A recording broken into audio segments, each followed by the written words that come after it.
All right, what's good? How y'all doing this evening? Welcome back to the Forever I Love Atlanta Sports Podcast. Rivalry Week. We're previewing the UGA and Mississippi State game. How y'all doing this evening? What's up, man? Good. I'm good, man. Ready to see what Taylor's got to say. Jump in, talk some college football, man. It's been kind of quiet. Good to see Georgia playing again. I'm excited for the weekend. Exactly. And yes, we got a special guest on, expert Mississippi State writer, content creator Taylor Jones. What's good with you? How you doing? Let everybody know who you are, where they can find you. Hey, I'm doing well, guys. Just happy to have Bulldog football back. I know you guys are too. It's been a couple of weeks for both of us.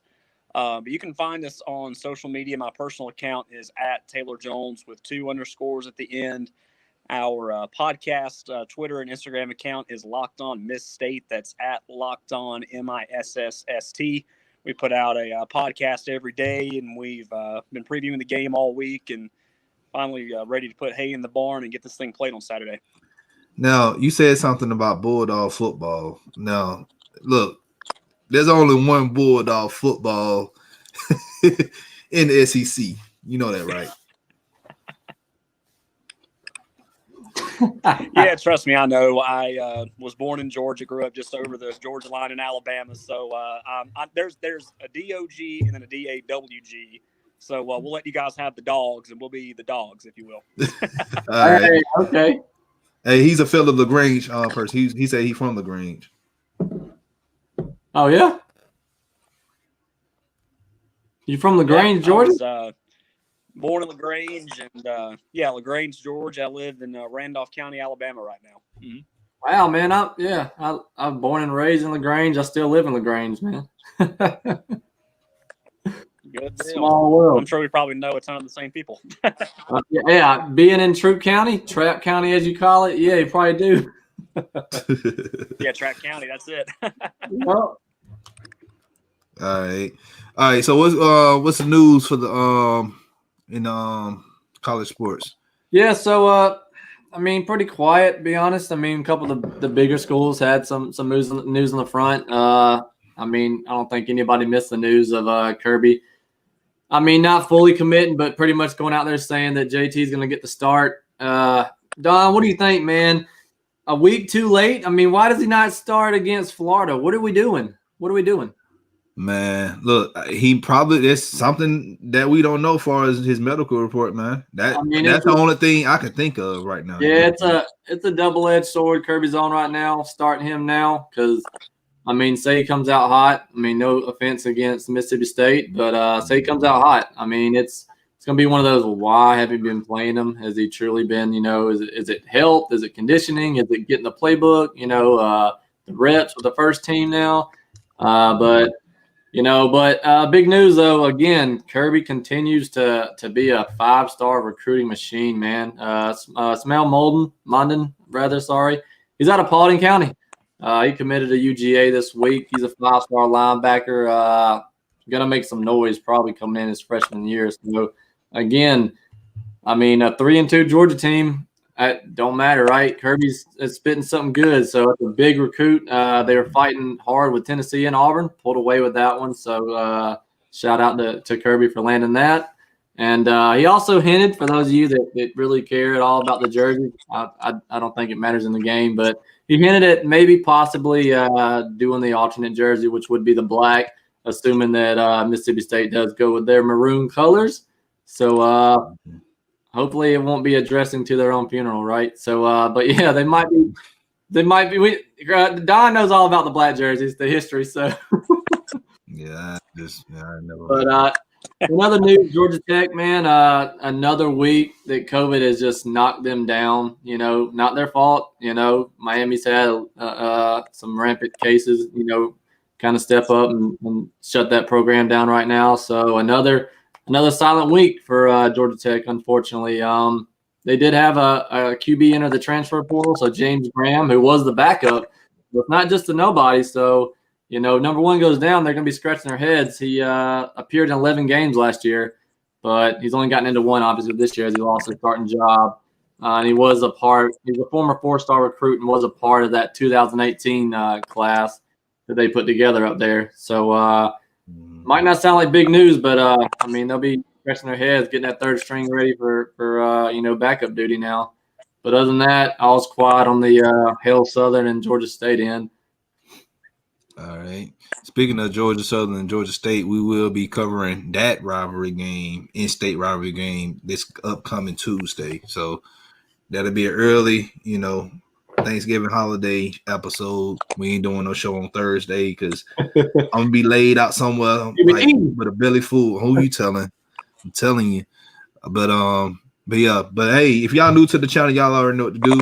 Hit that subscribe button. Also hit that like button. Share this content out with Atlanta sports fanatics and hit us up in the comments section. As always, come holla at your hometown sports podcast. All right. So the scores for this past week: App State beat Georgia State 17-14. You had Georgia Southern. They beat the brakes out of Texas State 40-13.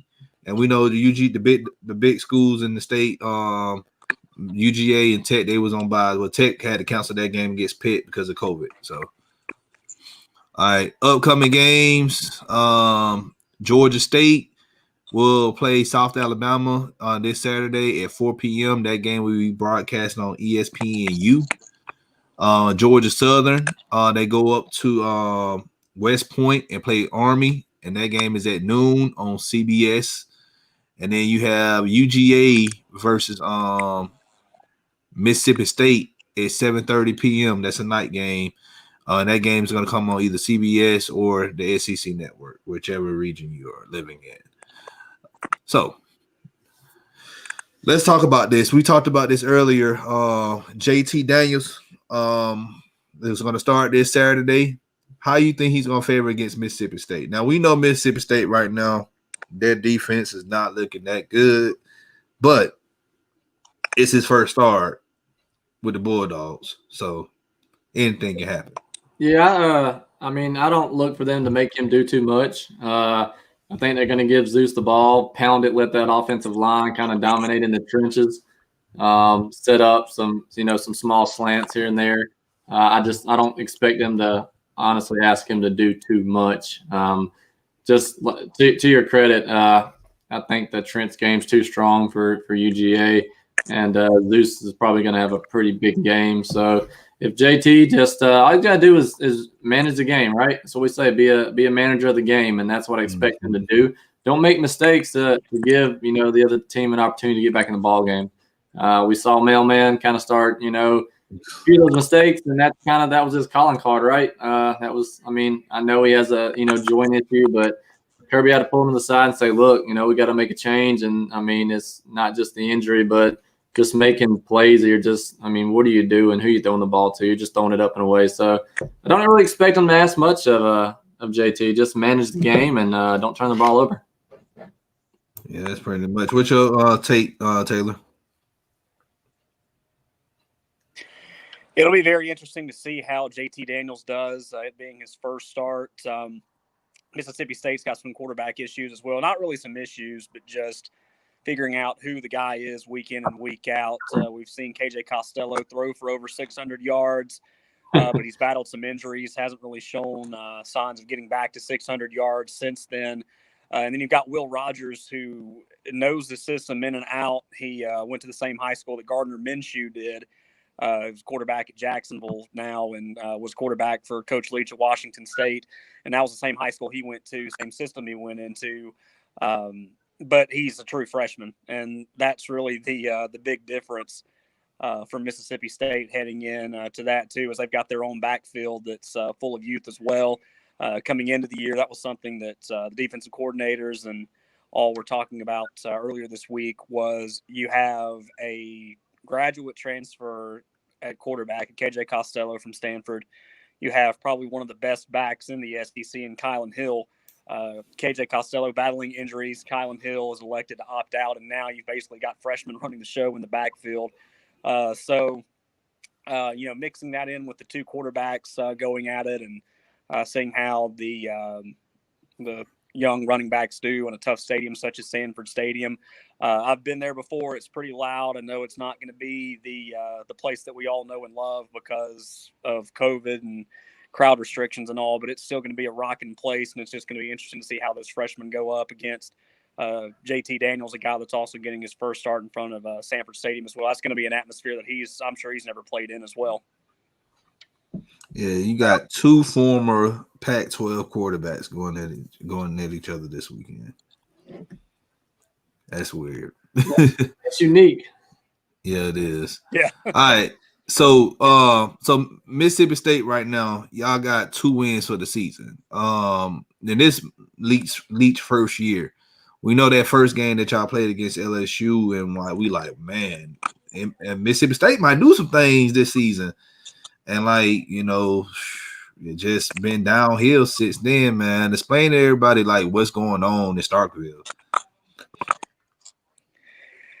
Yeah, that first game, it was pretty big for State. Of course, when you get a win over the defending national champions, in the very first game, it's always big. But it's one of those things that, we were studying that game, and the more players opted out, the more that we studied about who they lost going into the NFL draft. Of course, the Heisman Trophy winner Joey Burrow being one of those guys. You kind of can't help but think to yourself, okay, it's going to be a little interesting for LSU. We really don't know much about him, and that was what all the coaches were talking about. That's what Coach Leach talked about leading up to that. Is we're going to try to prepare for him, but we don't know who's going to be out on the field when you've got at least a third of them that's playing in the NFL right now. And it turns out that LSU was very young, and that was a welcoming party for KJ Costello. Things worked out well, but that was one of the questions that I was asked from a handful of people after that game was, is this something we can expect to see week in and week out? And with Coach Leach, he coached in the Big 12, and of course you can throw for 600 yards a game and still get beat by 40 points. Pac-12, it's, the threshold's not quite as big, but I don't know how long it's going to take, but SEC defenses are really good at reading film, and they're going to find a way to stop it. And then, of course, the Arkansas game next week, still a pretty good day passing for KJ Costello, but not the result that they needed. And it's just one of those things, too, that, as you guys know in the SEC, you talked about your running backs at the beginning of the show. You definitely need to have a pretty good running game in order to be successful in this league. And Mississippi State has not been able to find that just yet. We talked about Kylan Hill. A lot of his yardage before he elected to opt out was coming from the air, actually. He had over 200 yards catching with under 100 yards rushing, which is, one of the, premier backs in the Southeastern Conference coming back in. You want to actually be on the other end of that, if not more.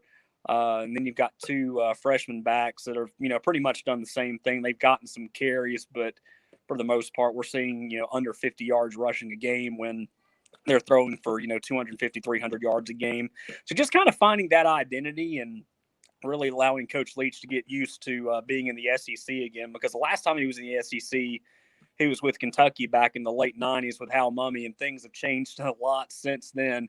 But I think things are on the rise. We've had some issues with players electing to opt out or leaving the team for whatever reason. And, the players that want to stay are trying to find ways to be positive in this system and in this situation. So, what rest of this year going to bring, I don't really know. But I think it's just all going to be about finding an identity. And I think once we can figure out how to win those games by doing something differently and trying to attack defenses in a different way, you're really going to see really start seeing Mississippi State succeed.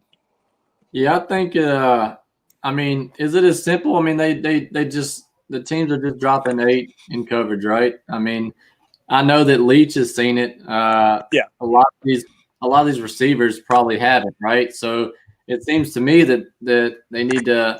I don't know if they need to practice that more, but the receivers need to improvise more. So when, Costello, or whoever it is, or Ward that's out there, that they need to improvise and try to find time to get open, because if you don't establish a run game when they're dropping 8 in the back, in coverage, then I don't really see that air raid attack being successful at all. If LSU would have made that halftime adjustment, I honestly think LSU wins that game.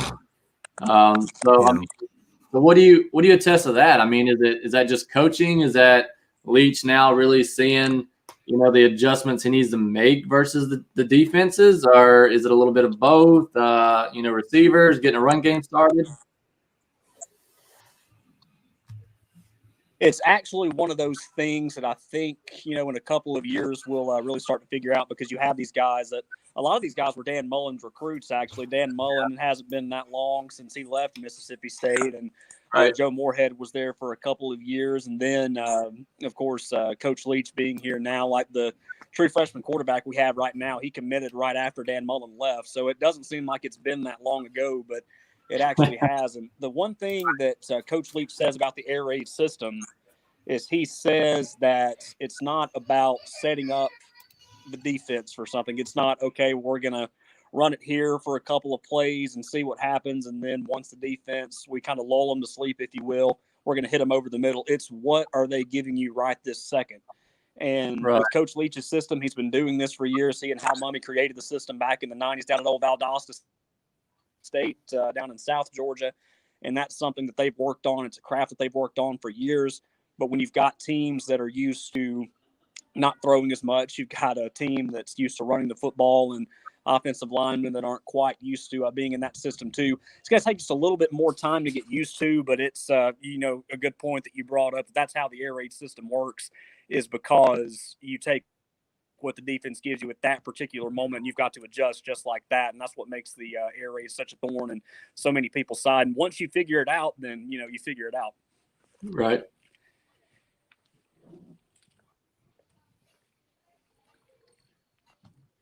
All right. So let's get back to UGA side. Defense. Now, we thought that we was going to win in Jacksonville and against the Gators, and man, that was shocking. Now, look, I'm just saying. That whole game was a mess, man. It was. Stetson Bennett wasn't playing well. He wasn't playing well. Yeah. But Florida won, though. So that right there, like, Florida got to, like, only thing Florida has to do now is just win the rest of their games, and they SEC East champions. Yeah, I know. And that's why the JT Daniels I keep coming back to, man. That's why that just hurts. Like, you should play the best player if he's healthy in the biggest game of the year, and that was the biggest game of the year so far. Yeah. But, hey, what can you do at this point? Move on. But the defense has to get better. I didn't think that Florida was going to hang 44 points on really the top defense in the nation. They were so banged up and hurt, so it was – yeah. They were missing our – I think we might have lost Taylor as much as we lost our defense. But you still there, man? I'm still here. Think Taylor. You talking about Taylor? Yeah. Yeah, man. He went out. He'll be back. But yeah, I expect a bounce back game. And that, again, that's nothing to say. I'm not trying to down on Mississippi State. I just think that that rush is going to be too much for Mississippi State's O-line to handle. I think they get whoever starts pretty easily. To be honest with you, they're too stout up front. I think we're too big, too fast. I think it's another, like I said, trench game that UGA should dominate easily. Yeah. So, but we'll see, man. I just don't know. Like, this should be an easy win, but with this team now banked up, and you got JT Daniels playing, you really don't know what you're going to get this Saturday. They need to pound the rock, man. I mean, Zeus he still doesn't get enough credit, man. They need to pound the rock. Get back to, what's Georgia always been known for? Like, to me, RBU. You know what I mean? Like, check it, every time. So get back to pounding the rock. Get back to your strength, lean on your line. Get out in the flats. They, like I said, they're going to take their shots, but I think we'll see early what the game plan is. Probably a nice few safe throws for JT, just some dump offs, maybe a couple screens, just to get him in the flow of things, get back to game speed. Because you can't coach or you can't really practice SEC speed, and that's something that JT has yet to see. Even if it is Mississippi State, he still hasn't seen that yet. So That's what I said, man. He could be in for a rude awakening, man. But you hey, know, that's why you play the game. I mean, yeah. But yeah, like I said, man, you know, at this point, I'm just waiting for Brock to come in and well, you got next year, man. That guy's bringing in recruits with him too, man. I ain't even telling you. Woo! I mean, but I've been trying to tell people, they folks, I said, y'all don't know how that boy gonna be. I'm like, he's gonna be the best. I'm telling y'all, he's gonna be like the best quarterback that's gonna come out of UGA. I know he's got an arm as good as Stafford's gonna be, and he's got size. He's got and he can run. Yeah, he's got quickness. He's very alert, very aware in the pocket. I like his presence. He doesn't get out too fast. You know, he doesn't. You know, he steps up in the pocket. That's what I'm saying. But if he needs to get out, he will. But you can't teach size, man. And that dude's got a cannon. So like this is what I've been trying to tell people. If you don't know who Brock Vandegrift is, well, you don't know college football. Go look at tape of when Ben Roethlisberger was first playing when he played at Miami University. Not the Hurricanes, you know, the Miami and Ohio. Go look at how he played back then when he was young. He had healthy legs before the knee injuries and stuff. That's Brock Vandegrift right there. But he's just faster than Ben Roethlisberger. I mean, I think he's like a 4.6 40. I mean, come on, man. Yeah, but how the way he throw the ball, man, is I'm telling you, it's like Ben Roethlisberger. Well, he's almost 6'3", 200. I mean, and he's going to get huge. You know what I'm saying? He's a baby. Yeah. He's got a chance to be something very special that Kirby's never had. That's for sure. Mark Richt had a few of them. Kirby's never had a stud at quarterback. Yeah. So he hopefully he understands how to use them.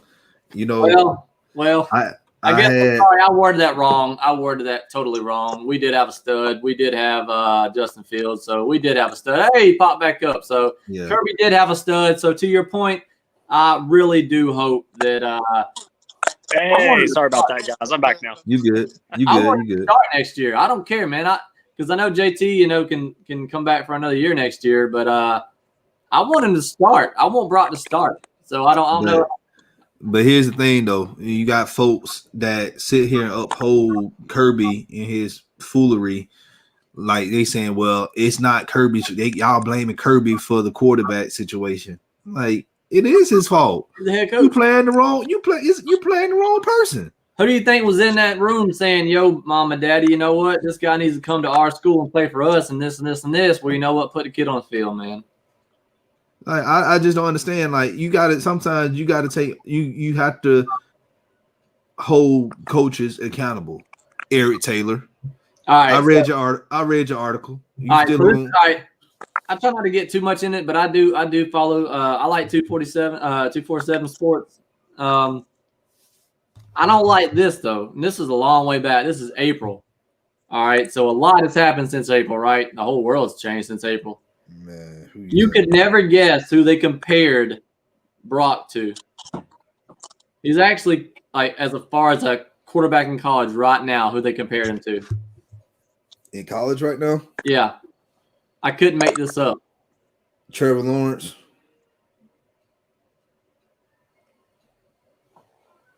I can't see. Bo Nix. Are you kidding me? Who said that? Wow. Barton Simmons, the director. He's the director of scouting, man. I mean, that's got to be the muscled, physically mature quarterback.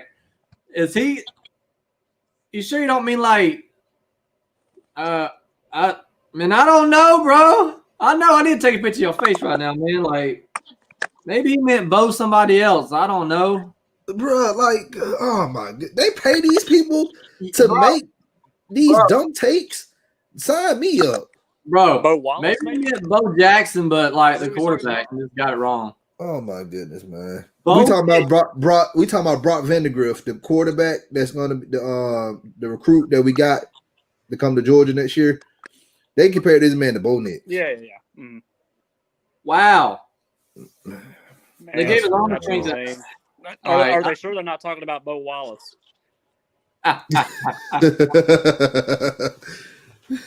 Man, that's bad, bro. That is, man. Oh my Man, goodness. I hope he screenshot that. I hope he saw that. Man, Look, screenshot it, send it to me. I need to know who the person is because I want all the smoke from him, man. all right, I'll bring it. Maybe we can get him on the show. Yes. I want all the smoke from this man. He's projected to be a second to third round pick in the draft. Are you telling me Bo Nix is going to go second and third round? Bo go just like no. Hey, but I will give a shout out though to a nice freshman running back straight out of Callaway down here in LaGrange, Tank Bigsby. Yeah, baby, he's a good running back. So maybe they need to compare him to that with an arm. That was a joke. Yeah, man, that's oh my goodness. All right. So Mississippi State hasn't won in Athens since 1956. That's before my mama was born. Man. I looked at them. I'm like, huh? Wow. Like, do y'all think y'all gonna do anything this Saturday to try to erase this bad, god awful? Yeah, this don't look good.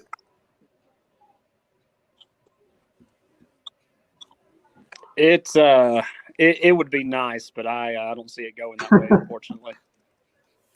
Yeah, I'm like, y'all ain't won in Athens. Like, look, I understand, man. There's teams like Vanderbilt in the SEC. You got Arkansas, but Mississippi State, they had some good teams, back then, and then the past decade when y'all had Dak Prescott, so that's crazy. So let's go ahead and get to the predictions. Hey guys, if you're watching this at a later time, hey, hit us up in the comment section. Let us know your predictions for this game. Starting with our guest, what's your predictions for the game? How you think the game's gonna come out this Saturday? I think it's going to be very interesting. You've got, really three inexperienced quarterbacks as far as playing in the SEC goes. Is KJ Costello going to play? Is Will Rogers going to play for Mississippi State? I don't really know. And you've got JT Daniels playing for Georgia. It's three question marks right there. I think it's going to be interesting in that regard. I think it's going to be a pretty good defensive game, but I think Georgia's athletes are probably going to get the most of Mississippi State, and I think they win that battle. I'm going to say 37-17 Georgia. All right. Rick? It's a game will never even stand a chance. No offense. 35-9. All right. Me, I'm going to say 35-10. Yeah. I don't know if I don't see them putting 2 touchdowns on that defense, man. But, hey, weird things have happened. We what happened in Florida. Yeah, we said, exactly. We said. See what happened to Florida. So I say 35-10 is going to be the score. 35 Georgia, 10 Mississippi State. So I know everybody tonight, they not watching because you got a big rival going on right now in the state right now. Gucci versus Jeezy. I will be watching that here in a minute. Man, I don't even want to hear it. You better have Jeezy no matter what. Man, you already know I rock with Jeezy. All right, making sure. I don't look only crackheads follow. I'm just making sure, Gucci, man. Only crackheads listen to Gucci. I don't. Hey, I ain't gonna lie though. This is probably gonna get more. That'll probably get more viewers than the Thursday night football game. Oh yeah. You already know it is, man. And then they got it live at Magic City too, by the way. Oh, really? Yes. Oh, they got the versus battle at Magic City. Taylor smiling. I know he know about Magic City.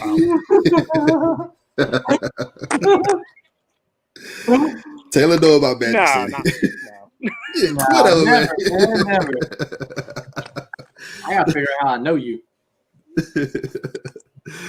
All right, you guys. So, thanks for y'all. Whoever watched, thank y'all for watching live. Everybody else who gonna watch this later on tonight or tomorrow morning, hit us up in the comment section. Let us know what you think about the show. Let us know what you think about the game this Saturday. We will be back this Sunday to talk about the new first round draft pick for the Atlanta Hawks. I call him Double Big O. I can't say his name. We're gonna pretty much review that draft pick with you guys this Sunday evening. And then yes, me and Rick, we're gonna hang out Saturday afternoon, watch the Saints game together. You know, we may do a little live, Periscope live, you know, get out, you know. That game is shaping up to be a good opportunity. That's all I'm gonna say. Good opportunity for what? For a W. Man, I hope so. Hey, we're gonna be W's. I will put out my video tomorrow, my prediction. So be on the lookout for that tomorrow afternoon. Yeah. So, but hey, if you're new to the channel, y'all already know what to do. Hit that subscribe button. Also hit that like button. Share this content out with Atlanta sports fanatics, and hit us up in the comment section. As always, come holla at your hometown sports podcast. This is the Don. My co-host Rick Fletch, guest host Taylor. Thank you for coming on again. Once again, let everybody know where they can find you. You can find us on Twitter and Instagram at Locked On Miss State, Locked On MISSST. You can follow me on my personal Twitter account at Taylor Jones with 2 underscores at the end. All right. Once again, thank you for coming on, man. And everybody else, wear a mask. Yeah, wear your mask. Y'all take care. We'll see y'all Sunday. Tell them boys playtime's up. Tell them put the house on me. They can put the house on me. Tell them put the house on me. Tell them boys playtime's up. Tell them put the house on me. They can put the house on me. Tell them put the house on me. Tell them boys playtime's up. Tell them put the house on me. They can put the house on me. Tell them put the house on me. Tell them boys playtime's up. Tell them put the house on me. They can put the house on me. Tell them put the house on me.